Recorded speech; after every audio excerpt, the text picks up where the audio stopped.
Thank you all for coming to this event tonight at what was quite short notice, but somehow Neil O'Brien, who sends his apologies, desperately wanted to be here today, was unable to be.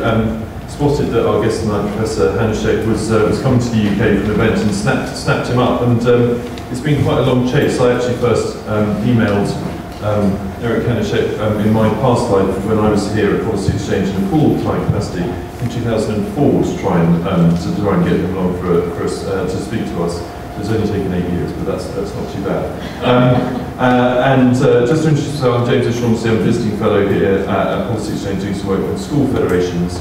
And of course, you know, the star of the show tonight is our guest, Professor Hanushek. He's the Paul Jean Hanna Senior Fellow at the Hoover Institution at Stanford University, but that is one of about 15 things at least, I think, that he's involved with.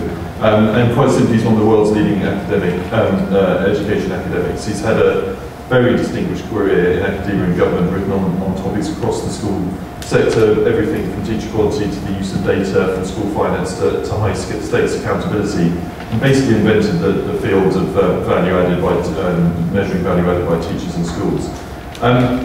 He's going to speak to us for about 45 minutes tonight and has some slides too, which is great. After that, we're going to have about half an hour of questions. Professor Hanushek is, as I said, has done many things in his life, one of which has provided lots of legal counsel over the years in court cases on school finance, so he's very used to fielding very difficult questions, which I'm sure you'll be prepared to ask him later on. We invited him here to talk about pretty much anything he likes, and I think what's exciting, we're going to talk about this issue of higher teacher quality, the economic value of it, what that means, and what that means in terms of policy solutions. So enough of me, over to Professor Hanushek. Thank you. Thank you.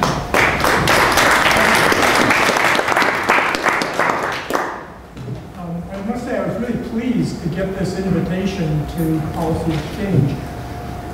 You get on all kinds of email lists, and one of the lists I happen to be on is the Policy Exchange email list. How I got on it, I don't know.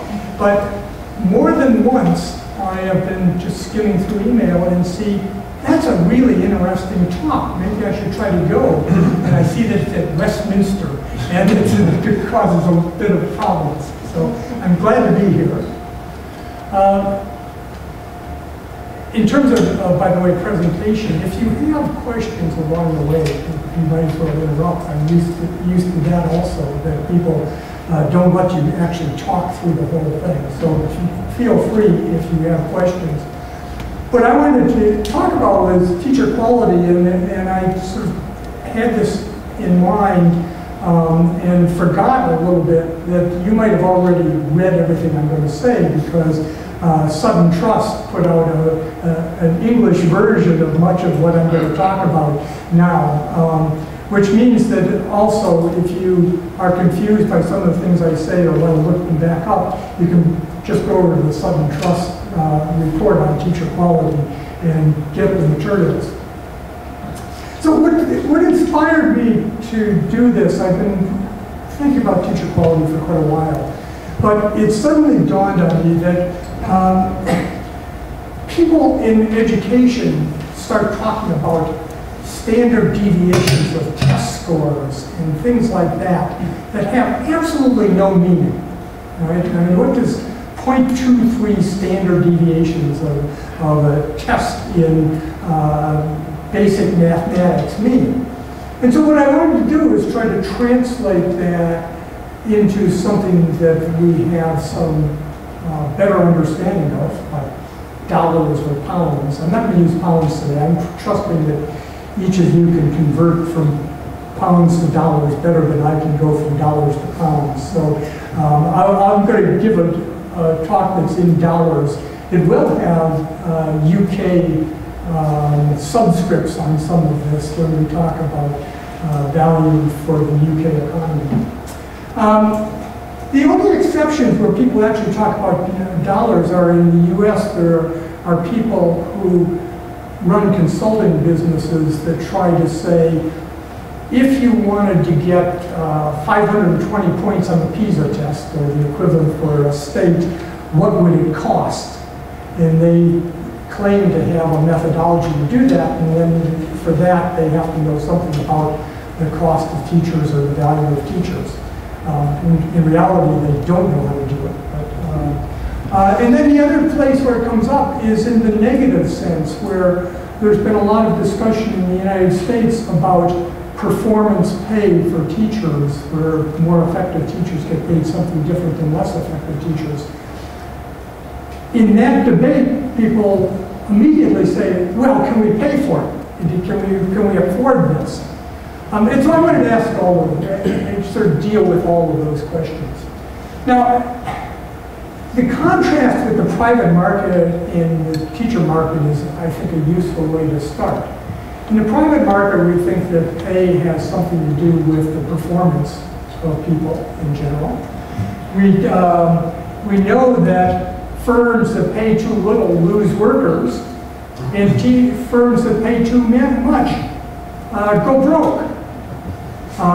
We also know that there's a lot of shifting around of people in private employment, so you get a good match of what people are good at doing and what firms need.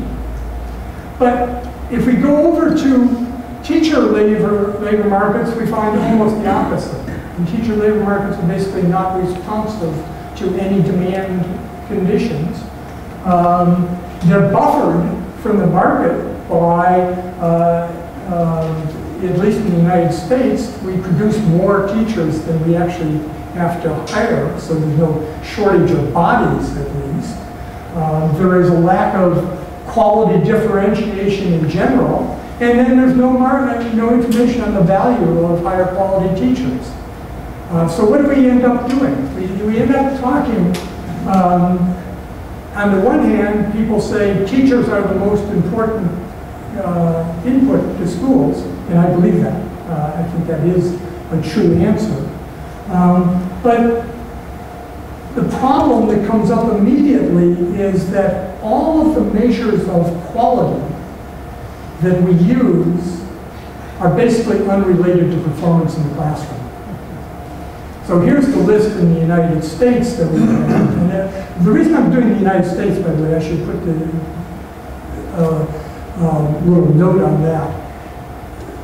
The United States has, because of the regular accountability systems and the development of standardized testing at frequent intervals, been a place where you can follow the impact of teachers very readily. You can link teachers to their students. There's also a lot of data on the backgrounds of all the teachers. Everybody who has tried to relate the background of teachers to student performance has failed. It turns out that qualifications in the United States, that's having a master's degree or not, that everybody has a bachelor's, that having a master's degree or not doesn't matter. There is one asterisk on this, and that's under experience. What we have found is that the first couple of years of teaching experience are valuable in the sense that teachers get better on average over the first couple of years. But after the first 2 or maybe 3 years, there is no systematic difference in performance of teachers. So a 5th-year teacher is, on average, just as effective as a 25th-year teacher. If we look at certification of teachers, if we look at the amount of professional development they've had, and so forth down the line, we find that none of these measurable attributes of teachers, measurable attributes that we use regularly for policy purposes, has anything to do with the performance of their students on average. So that's what's behind this. What it says to me, as an economist in this area, is that if you don't know what you need, it's hard to regulate it. So that in the United States, and as I understand also in the UK, there's an effort to increase the standards for what it takes to get into teaching. But what does that mean if you don't know the attributes that you're looking for and what's going to be important in terms of effectiveness?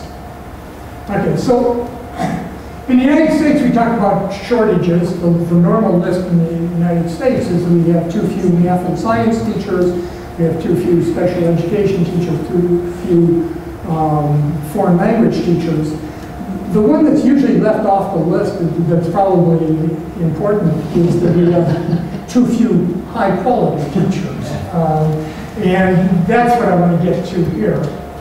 What we'd like to know is sort of what's the demand for quality and what's the supply of quality in the teacher labor market, and we know nothing about that. So what I'm trying to do here is to piece together part of that story for you and use that as motivation for what we might think of in terms of policy.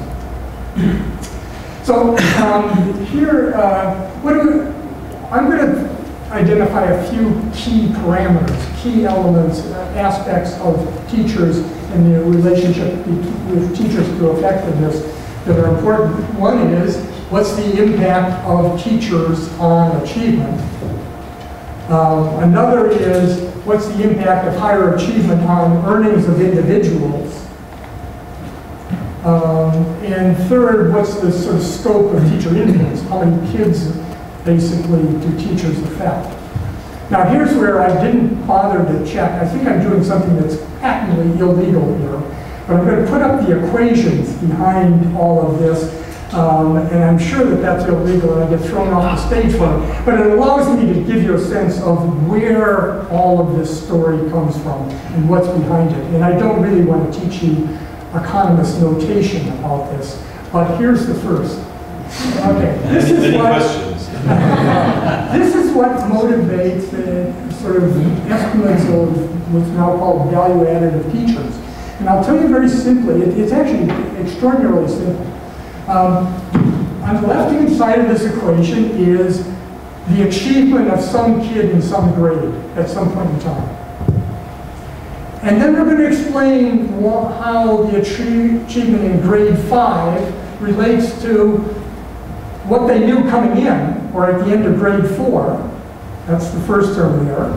And then there's this funny thing, the red things are what I'm concerned about. It's called 1 minus theta.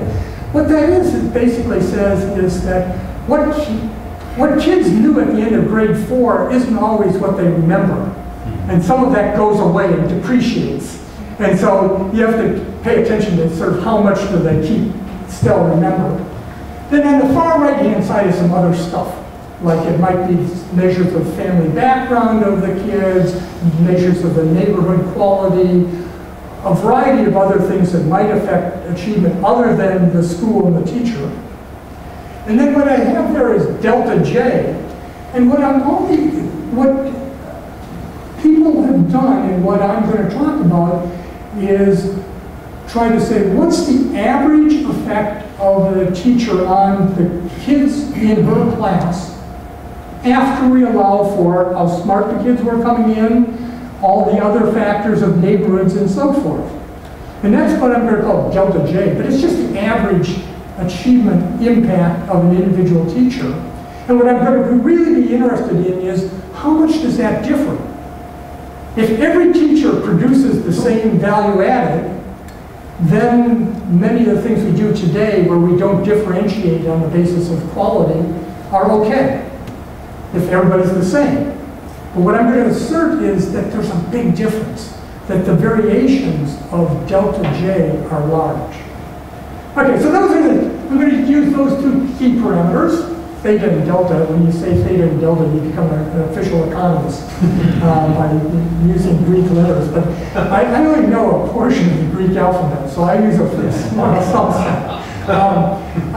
And then the other thing is, what's the impact of higher achievement on earnings? There's a very standard way that economists look at the earnings of some individual, Y, and they usually take the logarithm of it for a variety of reasons, as it relates to how many years of school does this person have, and what's their experience and experience squared. And basically, it sort of says, you earn more if you have more years of schooling, and there's a sort of quadratic function. When you get it at my age, you're on the downslope, right? And you peak sometime earlier, and then what I wanted to add is a measure of what I have as CS, cognitive skills.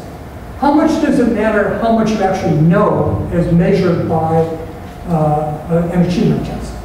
Okay, and if these achievement tests are unrelated to earnings, we also don't care much about this. We might not care about even looking at how teachers affect achievement if we can't observe any impact. That's a narrow economist view. There are other things that education does other than just increase individual earnings, but that's one of the main driving forces. So what I'm going to try to do is put all this together.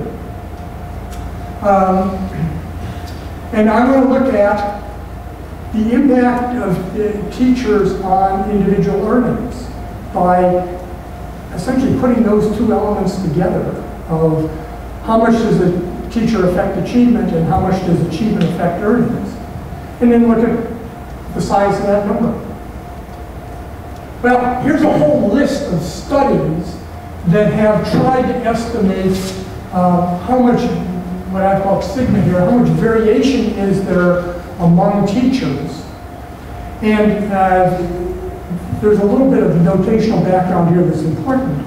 Most of this work has actually looked at only differences of teachers within the same school. And they don't look at differences across schools. One of the reasons is that, at least in the United States, there's a lot of choosing which school you go to, and you want to eliminate all of the non-teacher impacts on achievement as best you can. So people look at just the variations within schools. It turns out that most of the variation in teacher quality in the US and in the studies that we've seen here is actually found within individual schools. So people go around talking about good schools, bad schools, and so forth, but good schools and bad schools have just about the same distribution of quality teachers in them. What you have is some good kids and bad kids that sort of confuse people. But the teacher quality is about the same. So you get down to the end, and I'm looking for these numbers down here, which are the average impact. The average impact that's estimated across all the studies that we can find. This is the list of studies that were available a couple of years ago. It's actually grown since then. And I'm not even going to try to explain what those numbers mean, but there are standardized numbers that says how much variation is there in teacher quality. What I want to get you to is the answer when I put everything together. The second thing we have is the estimates of how much do test scores or achievement or cognitive skills have to do with individual earnings. And there's a whole range of studies of that too. I'm, again, not going to talk in any detail, but this says, I'll give you one answer just for this. This estimate of 0.11 says that if you have an individual at the 84th percentile of the achievement distribution compared to somebody who's right in the middle, technically it's one standard deviation away, that student or that person on average earns 11% more each and every year of their career. So that's the magnitude we're talking about here. And you get some estimates that get down to much higher numbers of 20% more per year if you in the 84th percentile as opposed to the average, and some that are a little lower. Okay, so then this is all an elaborate setup. I've put you to sleep or lulled you to thinking I know what I'm talking about, because I want to get to some calculations here. These all build upon the idea that take the average earnings of somebody in the labor market. This is what the U.S. picture looks like in 2010, not counting how many years of schooling they had, just looking at the averages. And if I just summed up the typical career, and I want to sum it up and allow for the fact that at least at the beginning of the career, things at age 60 look far away, and I'm going to discount those. And I'm going to place more weight on things early on. The sum of this for the U.S. of the average worker in 2010 was a present value of $1.16 million is the average earnings of somebody in the U.S. labor market. So let me put this together. What have I got? I've got, before you try to read this slide, I'm going to be able to help you to read this in a minute. We have an estimate of how much difference does it make in student achievement if you, depending on which teacher you have. How much variation is there in the teacher labor market? Secondly, we have how much of that goes away immediately because they forgot, after the final exam in the course, they forgot everything. And thirdly, we have how much does more achievement once they get into the labor market mean in terms of future earnings over their entire career. This is the summary statement. So let's take the top line. I'm going to compare everybody to an average teacher. What would happen with an average teacher? And I'm going to say, what happens if I have a teacher at the 90th percentile? This is the teacher you remember, right? That if you think back on your school career, you remember a few 90th percentile teachers that really had some impact on you, okay? But if I put that through, the 90th percentile teacher is adding a lot of value to you, a lot of achievement by having a class with that 90th percentile teacher. And that achievement pays off in the labor market. How much does it pay off? Well, for each individual, it's multiplying all those things together. But the teacher's impact is not on just one individual, but on everybody in the class. So if this 90th percentile teacher has 30 students in the class, you can go up there and you get an answer here that each year, that teacher is adding $800,000 in value to her students compared to an average teacher. Each year, that 90th percentile teacher. The lowly 75th percentile teacher is adding $430,000 in value to the economy compared to an average teacher each and every year that she's teaching. And even the 60th percentile teacher is adding a couple $100,000. Okay, so there's one other part of this that I should mention.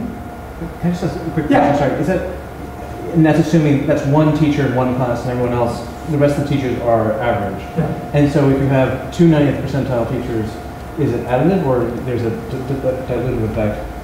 It's additive if that's additive if you don't get to the other half of this, and that is, remember there's a bottom. There's 50% that are below average. So that your 90th percentile teacher could be perfectly balanced with a 10th percentile teacher, who is, that 10th percentile teacher is subtracting $800,000 in value compared to an average teacher. Now this is all a matter of aesthetics, I guess, but to me those numbers seem big enough that we should pay attention to them. That's one message here, in that it should be worth considering more radical changes than the marginal things that we often debate endlessly.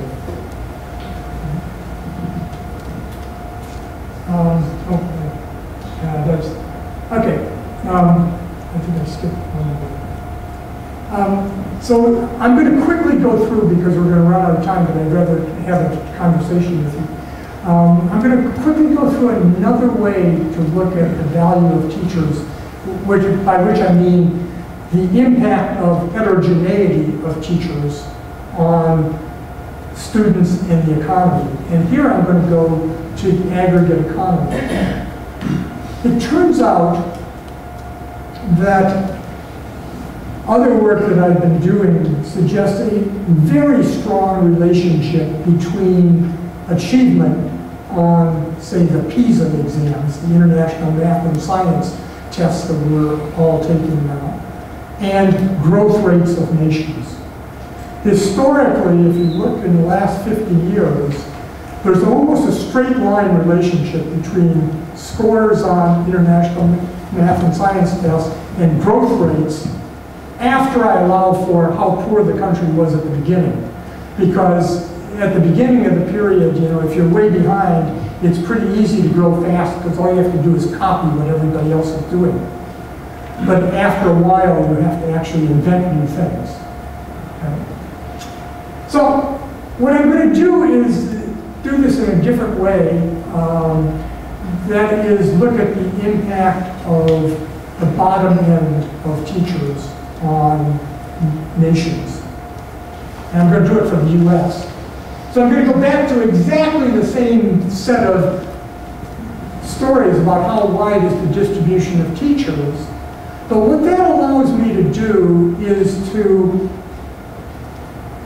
effectively rank order all the teachers in the US if they follow this distribution. I can think of rank ordering them and putting them in line, which I went to a military academy and they loved to put everybody in line in some order. So I'm going to put all the teachers in line. And okay. I'm going to put them all in line. And then I'm going to say, let's start at the bottom end of this distribution. And let's think of a mental experiment where we take the bottom 1% or 2% of the teachers and replace them with just an average teacher. This is not a superstar exercise. It's taking the bottom teachers and replacing with an average teacher. And then I walk over what happens if I replace 4 or 5%, and so forth. And then I can calculate what would be the impact on aggregate scores on PISA. And that's what this picture is. Now there's 2 lines on this because I often don't emphasize that there is uncertainty in this, and there's some uncertainty about just how wide is the variation among teachers and their effectiveness. So somewhere in between those 2 lines are reasonable estimates of what would happen for eliminating, what I call deselecting, some number of teachers from the bottom end. And so we march across here, and so let's go off to here, which is about 4 or 5%. By one set of estimates, you get at least a 0.25 or a 25-point gain on PISA. The PISA has a standard deviation of 100, so that a quarter of a standard deviation is 25 points more on PISA. That would put you at roughly the level of Germany and Australia in the UK, for the whole UK. On the other side, if I go up to 5%, well, it might get us, maybe even 4%, 40 points on the PISA. And if you plot this out, what you're seeing here is that if we eliminated either somewhere between 6 and 10% of the teachers, the US could get up to Canada. Well, Canada looks kind of like the US, but it's quite a ways ahead in terms of math and science achievement. It's about half of a standard deviation of 50 points ahead of us. And by some calculations, replacing 10% of the bottom teachers with an average teacher would get us to Finland, the world's leader. Everybody envies Finland. I think I'm the only person who studies education who hasn't been to Finland yet. But I'm waiting for a good summer day, I think. So what's the impact of this? Well, I told you that you can estimate there are... Yes? Sorry. So just to... In Finland, they have... It's very selective to be a teacher. they have to have a master's degree, many of them go on to do PhDs, all of that. In the US, you've got an oversupply. It's a lot of people want to have a basic bachelor's degree, and yet you're saying that master's degrees and qualifications don't have anything to do with it, and yet Finland has the highest performing system in the world, and there seems to be a correlation between that. So the conclusion would then be that it's about the quality of the people that you're getting into teaching. Yeah, without me doing, well, I'm not sure if it's quality of the people, it's the quality of their teaching ability. It's not clear that, for example, being smarter makes you necessarily a better teacher. Yes, but you're coming close to falling into the standard educational story here, and that is that we have this one observation in Finland, and we can draw 15 lines through it. And that everybody has their own line that they draw through Finland today, and a few of them are the same lines. So that's that. Looking at the Finnish system, the master's degrees are entry, and it seems that their selection goes much more into kind of personal values and competencies beyond the masters. So I mean, the story that McKinsey would give, or others, is that they hire all their teachers in the top third of the distribution of people going into college, and that they get a very selective group. The U.S. hires most of the people that are in the bottom half of their college class into teaching. So that's probably part of it. But I suppose just building on that, if you're saying after 3 years that people level out, isn't one conclusion you could draw is finding teachers who are willing to continuously learn and continue to grow beyond those 3 years an indicator of somebody who's going to be a really good quality teacher? Yes, I mean, sure, that would be nice. I don't know. I mean, going back just to finish the story, I mean, the U.S. currently has 55% of its teachers with master's degrees. Now, they're pretty crummy master's degrees because they're of the way they're produced, but they are, and I'll come back to that in a minute. We'll come back. What I want to do is say, well, let's project out, and I'm going to take a simple example here and sort of say, what if we could get 25 points more on the PISA test? I said, historically, we know the relationship between scores in the PISA test and the long-run average growth rates from countries around the world. And we can project that out. This is basically the line. I'm going to do a mental experiment that's the following. Let's have some goal, like getting 25 points more on the PISA test. Let's do that with a school reform policy that takes 20 years to put into place, because we have to change a lot of things to do that. And then let's wait till the people get more and more into the labor market. So you have to wait. 15-year-olds don't do anything for you, right? I mean, they make noise. When they're in the labor market and they're more skilled, history says they're going to do better. And so let's project this out.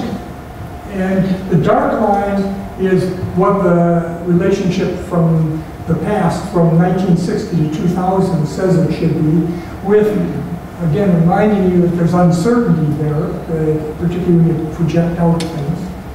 And what I'm going to do is take a person born today, or in this picture in 2010, and look at what's the difference in GDP over that person's lifetime, which is on average going to be 80 years, so out to 2090.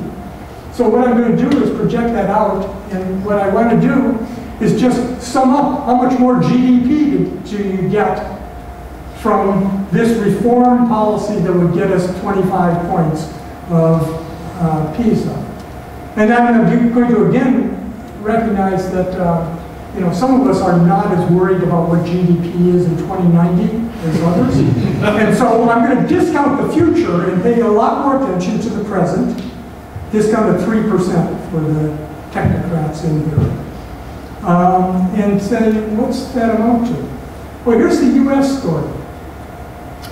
First line, a quarter of a standard deviation, 25 points of PISA, which would bring the US to Germany or sort of halfway to Canada, is $40 trillion in present value. We have a $16 trillion economy. The cost of the 2008 recession from 2008 to today is perhaps $3 trillion. And we've got $40 trillion sitting on the table, or almost 3 times the current GDP. What happens if we get up to Finland? Well, Finland's $103 trillion. Or what happens if we bring up the bottom end of the distribution? So the bottom end, what PISA calls level 1 is somebody who can do the following problem. A 15-year-old who can take the problem that I purchased a ticket to come here in dollars. It cost me $1,520 to buy the airplane ticket to get here. The exchange rate between the dollar and the pound is 1 to 1.156. What is the value in pounds of the ticket I bought? That's a level 1 problem for a 15-year-old. Well, it turns out that something like 15% of our students, 15-year-olds, cannot solve that level 1 problem. If we brought everybody up to the level 1 level and forgot about everybody else, this is sort of no child left behind in our accountability from that. It's $72 trillion in present value. Just flashing ahead for those of you who have glazed over looking at US numbers. Here's the UK numbers. Same story of what you have. They're in dollars. You have to do the level 1 math problem to get it into pounds. But if you can do the level 1 math problem, it's $6 trillion to get to Australia or Germany. That's over the course of 80 years. That's the present value over 80 years of a reform that takes 20 years to get into place and plays out. Now, the reason why these numbers are particularly important in the US is that we have these things called fiscal deficits that we're worried about, and there's a lot of angst about taking care of deficits. They're all caused by projections of healthcare costs that are also in the future, that go out like that picture I showed you of the economy. But you can get down to if you got rid of the 14% of UK students who can't do a level 1 math problem, that's worth slightly under $10 trillion in present value terms. Okay, or 4 times your current GDP.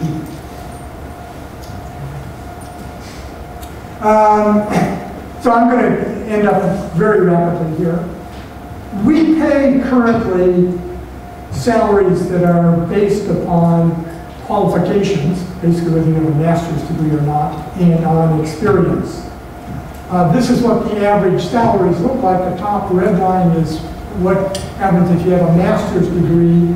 The bottom line is a bachelor's degree, and then how it goes up with the experience. If I look at this, 53% of our teachers in some year have master's degrees, and almost 10% of the salary of the wage bill went to pay bonuses for those master's degrees that have no effect on achievement. 85% of the teachers have more than 2 years of experience, and we pay 27% of the wage bill for experience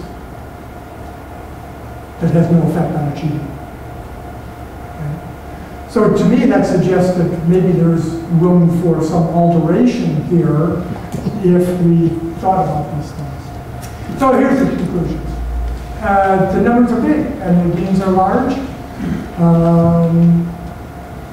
The difference between effective and ineffective is just enormous, and you can see it in the numbers. Some of you as parents have seen it one way or another with your children at various times.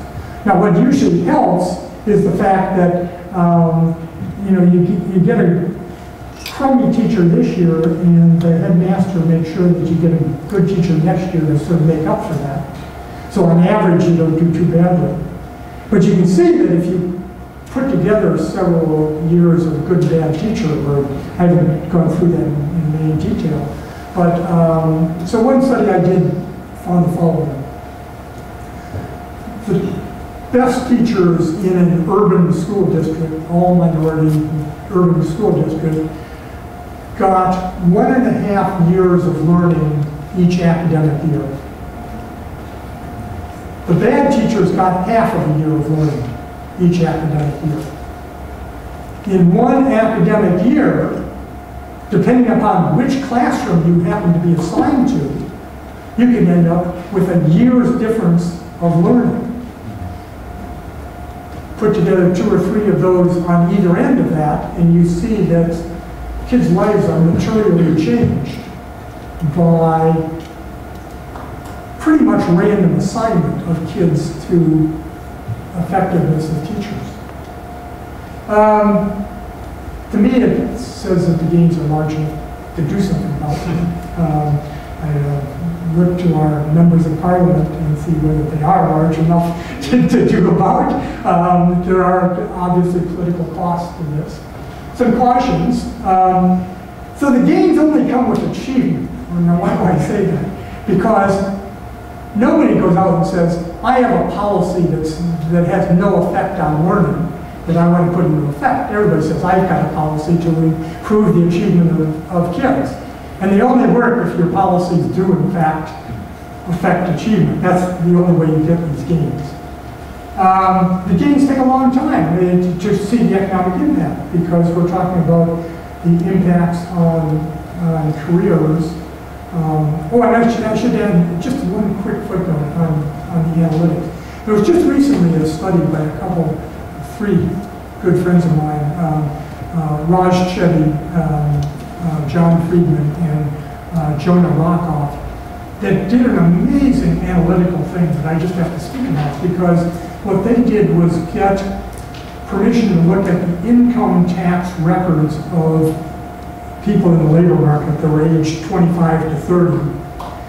And then they matched these individuals with the teachers they had in primary school, and looked at, and they could look at the value added of those teachers this is all in New York City, where you have lots of teachers with lots of kids. And you get numbers that are just about like that green and red chart I sketched out there for teachers. So that there's lots of reasons to question the precision of anything I've given you, but these are the same order of magnitudes, but a very different way of getting to that. And if you come to the conclusion that, yes, we ought to do something, but it's just too hard, that's equivalent to saying, well, we have to be willing to accept extraordinarily large losses for individuals in society. And so that's the message I'll end on. Thank you.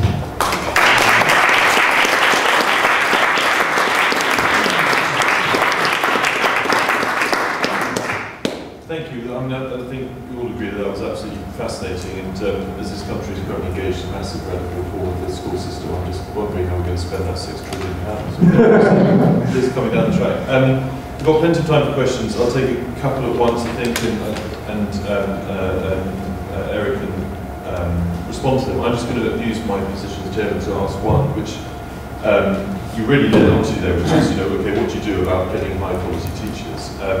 In fact, I was reading your 2004 piece on how to improve the supply of high-quality teachers was the reason I first got in touch with you.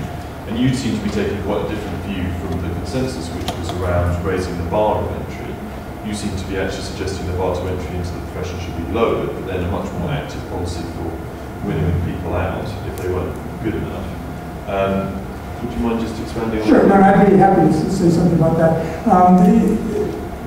Whenever people say we need better teachers, the immediate response is, well, we have to make sure that we get just the best people into teaching. And the way we're going to do that is we're going to put larger and larger bars on getting into teacher training and to get fully certified to be eligible to teach. What that does is raise the cost of things, because it makes it more expensive to get the people you're after. But if you don't know how the bars relate to performance, it does it without any obvious gains. My own view is that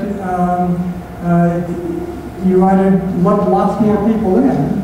It's like teach first or something like that, where instead of going to the traditional sources of teacher training, you go to Cambridge and Oxford, try to get people that are willing to do it for a few years and let them in. You can do that in a larger sense by what most other professions do. They let lots more people into the profession, and then those that are successful stay in the profession are rewarded, and those that aren't successful move on to other jobs. I think that that's the answer. I must say that I'm in the minority of people who say that, because everybody wants to raise the bars for teaching if you want to improve it. It's the lady there, and then the gentleman next to you. Elaine Simpson, I was Chief Education Officer in the past, sorry, thank you. That was absolutely fascinating, it really was. And what was particularly interesting, I think, your final point around the difference it can make to achievement, because of course you can measure achievement very immediately and very rapidly, and I've seen some very similar research in the UK on that. I think what worried me most was the assumption that about that translating to economic gain, and I'm not an economist. I suppose my question is GDP growth infinite? Is it, can it go on forever? Or actually is it capped, so you'll force down that gain over time? And that would be a really stupid question, but it's... No, should we just get the other question and then... Sure. Tony Stain, I'm Director of Inspections, working for Ofsted and Serco as a private company. I'm interested to know the impact of league tables that are being published over in the States on the performance of teachers, what that's done to the morale of the profession. Okay, well, economists in the last 20 years or so have spent a lot more time trying to understand economic growth. And the general view that I have here is that we can, in fact, increase the rate of growth, in fact, of all countries in the world. It's not a competitive thing. You just have to invent more things, and more skilled workers and more of all sorts lead to higher quality production and productive capacities of firms that translates into higher GDP. So the reason why you're richer than your parents is because of economic growth and increases in productivity. That individuals today, on average, produce more per hour than were produced 40 years ago or 60 years ago. And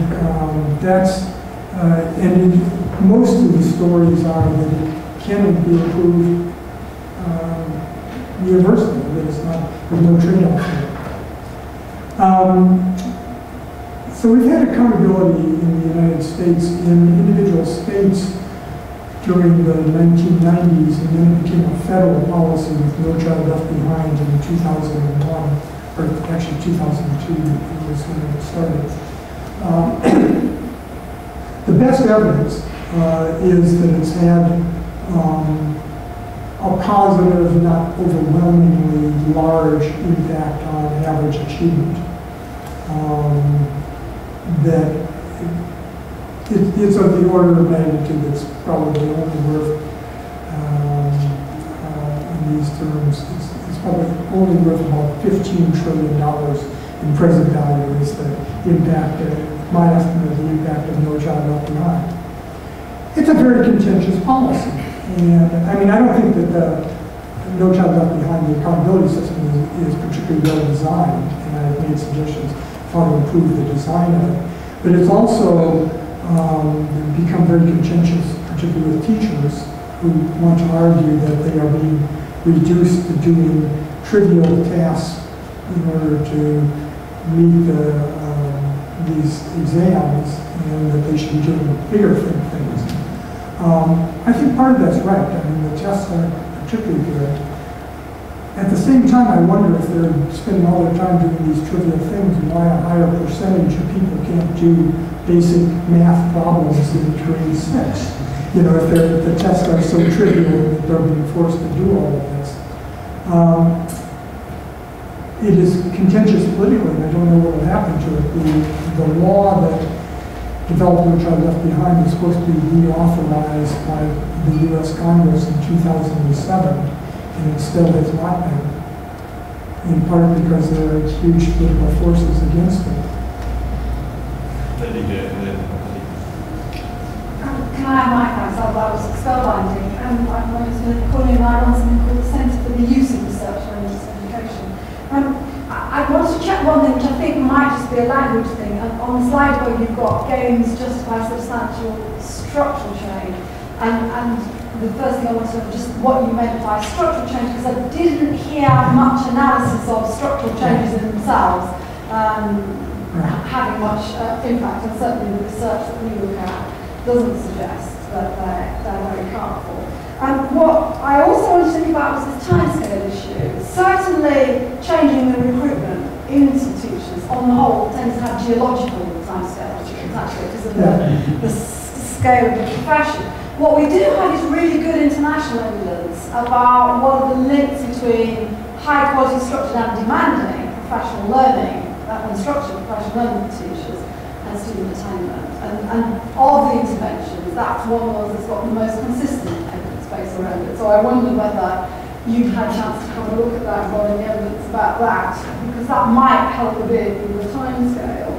And then the third thing was just, I was very struck, I was at an OECD conference about the future of the profession just a few weeks ago, and that week President Obama announced a new £5 billion package called, I think it's called something like the Respect Agenda, and Respect standing is an acronym, so, but that's focused on raising everybody's attention, I think, on the quality of teaching in the profession, and both raising the bar and using people faster and CPD.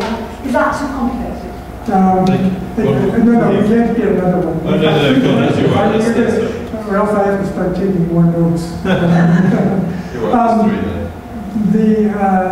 The story about structural changes, to me, you can't just say we want higher quality teachers. You have to do something that leads to that. And to the economist, it says getting better incentives. So the incentives that I would get are improved accountability. It would be more choice for parents and students of what schools they go to. And it would be more direct performance pay for teachers that differentiated quality. So those are the things that I think of. Most of these we don't really have good evidence on the impacts, and so these are my best guesses of those. So there's that. The idea of professional development and learning and so forth, I've become very skeptical about. It's an obvious answer that since you in the United States have 3 million teachers, you would like to take those people and make them better. And wouldn't it be nice if we could sort of send them back to class or in some way and get them better? There have been a couple really good studies of professional development in the United States that lead me to be pretty skeptical about this. The normal story of professional development in the United States is that it's the way it's been done historically is that it's too little. It's just a little bit, a little small dosage of professional development, and it's not relevant enough to what teachers are doing. So there was a study of early learning, how to teach early learning, early reading, and of middle school math. And both of them suggested that there had rigorous control groups or randomized trials, the whole business. And both of them suggested that at the end of 1 year after people got either 60 hours of professional development or 60 hours of professional development plus 2 hours a week of in-class mentoring by somebody else for professional development, At the end of 1 year, the teachers who had the professional development changed their behaviors over what without it, but student achievement was the same, was unaffected by it.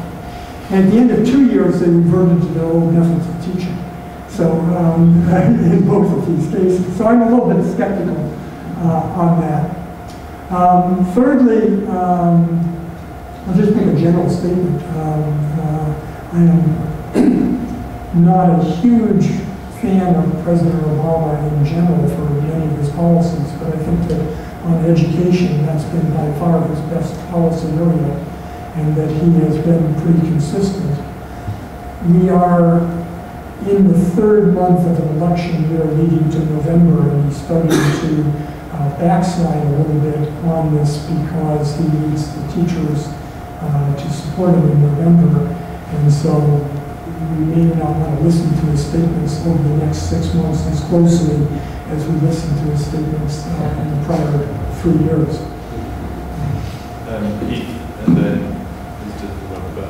And then thank you for a fascinating presentation. I think I'm one of the few that maybe agrees with you about teacher quality. It seems to me that one of the things you described in terms of entry standards is that when you have a centralised regulatory system, people measure the things that are easy to measure, like master's degrees and prior attainment qualifications. That the implications of this are that decision making about performance pay and continuance in progression need to be driven down to a local level. And I wondered what you thought about the implications of that for principal development and quality. And also in the private sector, if a CEO overspends on salaries, the company goes bust. What does that mean for schools if a principal of a school overpays and agrees to performance pay at too high a level?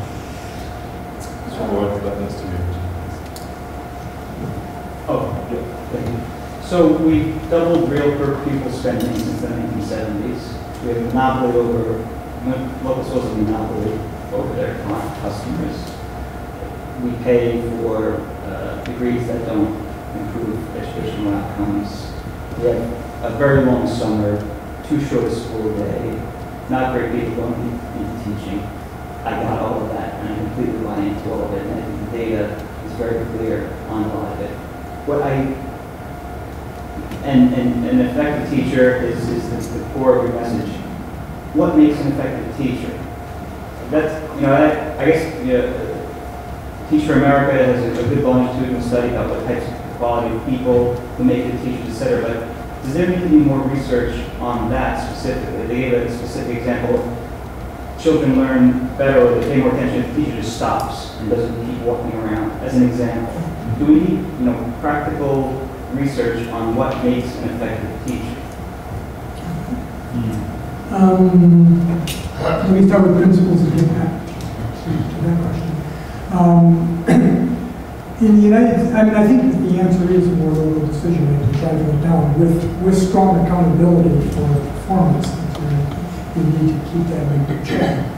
The thing that I didn't say before that I try to always say is that if you actually have a performance-based system of rewards for teachers, you have to have the same system for principals, because they have to be doing the same thing and have consistent set of objectives, and you have to put that in. Many of our current principals in the United States get there by being athletic coaches, and it's not normally the kind of training grounds that one might think of. And I think that if you have more localized decision making, you have to worry about the quality of management. Today, you don't have to worry so much because nobody pays attention to whether they're doing well or not. Yeah, that's got to be important.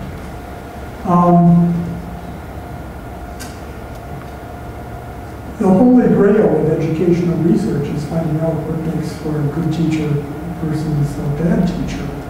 It absorbs a vast majority of the research that's done in education, and it hasn't proved very fruitful.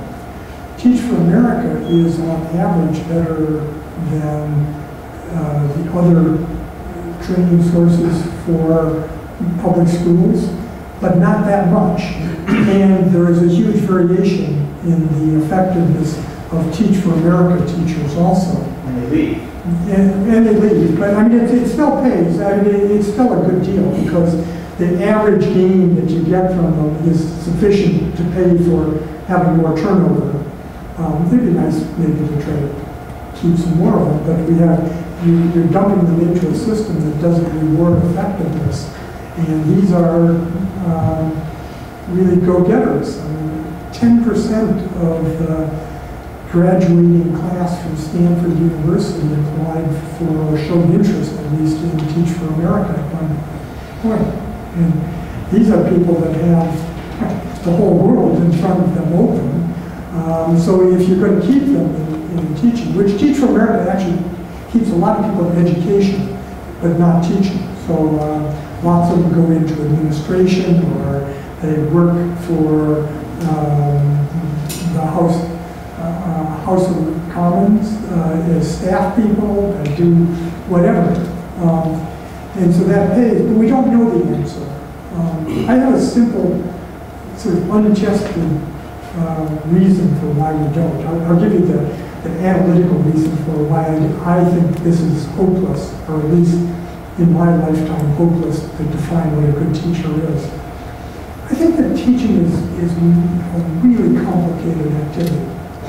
It really involves lots of different skills. And people come into teaching with their own set of what they're good at. So you might have noticed that I didn't start my lecture by telling a couple jokes, because I'm terrible at that. And would never go in to motivate a class by starting out with some lame jokes. Whereas some of the other people get the class attention doing that. And what happens is, I think that teachers all, and particularly good teachers, do what they do to play to their strengths. So that they have very different styles, very different ways of going about it, that can get the same output, the same achievement level, but in very different ways. Our research methods just don't have a prayer of dealing with that. I mean, basically, I showed you this equation that you all glanced over upon, but the one thing that you ought to note from that is that almost everything we do thinks of linear things, where I take a little bit of a master's degree and a little bit of experience and a little bit of personal warmth and a little bit of ability to walk around the classroom and talk while walking and all of this, and I add that all up and I get a measure of the quality of the teacher. Where in fact the world is very nonlinear, that people do very different things with different strengths. I mean, that's my interpretation of why I don't think we'll ever answer your question. I think that's interesting as well, because it's the difference between good teachers and good teaching, right? Because poor teachers can potentially do good teaching. And we've got Peter Lamb here from the Education Endowment Fund. I mean, that's it. He's a great teacher. More than anything, he's putting money and spreading around what is good teaching. So that even, I think there's an interesting analogy here with healthcare, which is you don't have to be a pioneering surgeon to actually produce, to carry out perfectly adequate surgery. And some of I'll just make a comment on that, because I come from the business world. I got into this about 15 years ago, as you know. And my view of teachers was very negative, like most people from outside the education world. And I agree with you. I've seen teachers in inner city schools, etc. I think it's a really tough job, a highly skilled job. So my question is really, the status of teachers in the United States and this country is generally pretty low. And obviously it's different. In Finland, I've been to Finland, it's different there. What's your take on all this? And is that something we can do something about? Do you think it's important? Can I just add my feeling and squirming quietly, not what Ross saying, but the teaching has been subjected to constant vilification or patronisation by government, by some academics, so it's not an attractive job to go into, because even satisfactory teachers now have been redefined as unsatisfactory. Our new Austin inspector finds himself as Clint Eastwood, sorting out the baddies, in defense of the goodies and inspired by his own faith. He's a kind of torquemada, going in to sort out the heretics in teaching, but we get that constantly coming at us in teaching all the time. You've just said to yourself, you know, don't have much view of teachers. So why go into teaching in the first place? I'm just saying what my view used to be. I'm saying I have it comes on the status of teachers. But it's not what to go for if you're going to be subjected to this constant dramatic or verification. So let me come back, but you have to follow on. Well, I mean, you said, I was reminded of the old bromide that 50% of advertising spending is wasted. We just don't know what 50% of it is. So the question is, what's the point of all the research? If ex ante you can't determine who's going to be a good teacher, how many years do you need to know? Say, okay, this guy's an effective teacher. He's on, because the studies that you give are 20, 30-year studies. So for policy prescription, we want to get an effective teacher. We want to push out ineffective teachers. So if we do an ex post facto, that's great. Let me follow on. I mean, I don't think ex ante we can do very well. I think ex post, there's no real difficulty at the tails of the distribution. You can't rank order everybody, of course, but we don't have to. Pay attention to who are the completely ineffective teachers that are harming kids. There's a small number that are harming kids, and then there's a small number that are just, you know, off the charts. And pay attention to them. Now, there have been studies that say that those are easily identified, that the principals in U.S. schools rating teachers without any information on test scores get it right sort of at the tails of the distribution. I think parents get it right. I think the janitor gets it right. The ones that you don't want in this school, every other teacher in that school will tell you that teacher shouldn't be there. Now, I agree with you that some of this language, and I'm accused always of vilifying teachers, which I don't think I do. I just say there's a big difference among teachers, and I think that we want to really reward the good teachers. But once you say that there's variation among teachers, there are a number of people who say, well, that's an attack on teachers. And I, frankly, object to that myself, too. As a researcher, it's an easy attack on researchers. But I don't know that we can change to Finland. I mean, there are cultural things here that I think are important.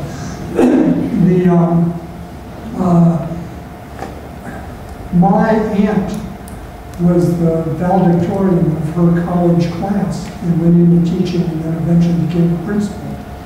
There is not a valedictorian of any college class in the United States that goes into teaching today, except maybe a Teach for America person for a couple of years. And that is, the simple way of saying this could be that there are too many opportunities for women. It used to be when my aunt was doing it, she could be a nurse or a teacher, and today she's running a Hewlett Packard as opposed to being a nurse and a teacher. Can you reverse that? Well, I don't know that you can reverse that, and I'm not sure that you want to reverse that. One of the things you can do, though, is that there are a number of people that don't go into teaching because it is not a profession in the sense that people are held responsible and rewarded for their own, what they do as individuals.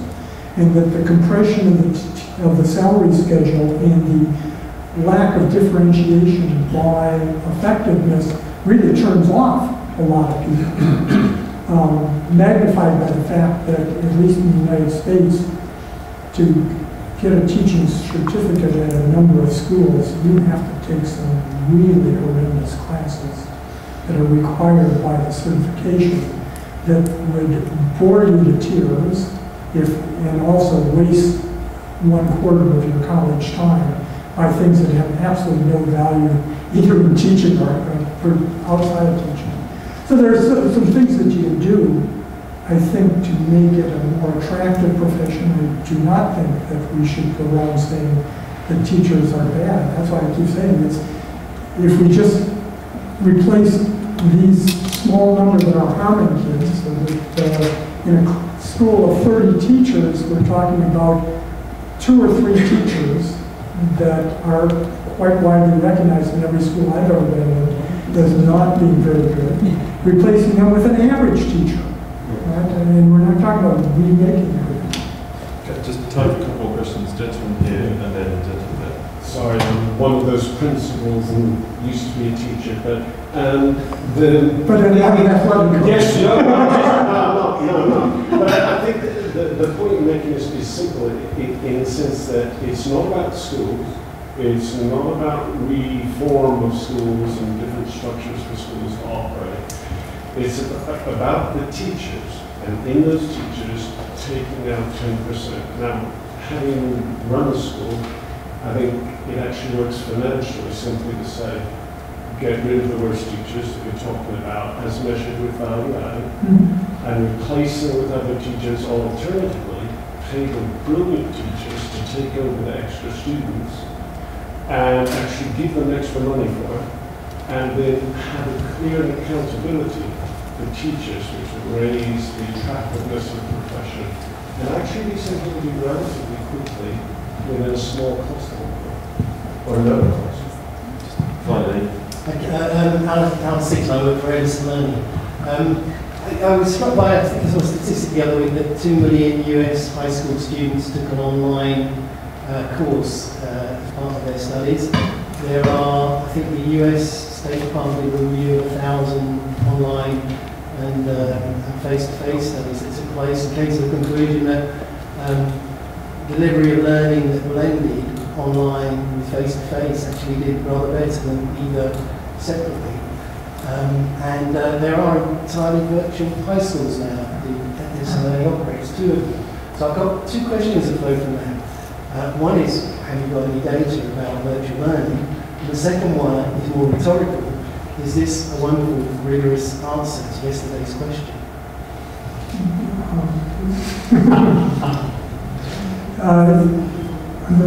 Let me do the principles first.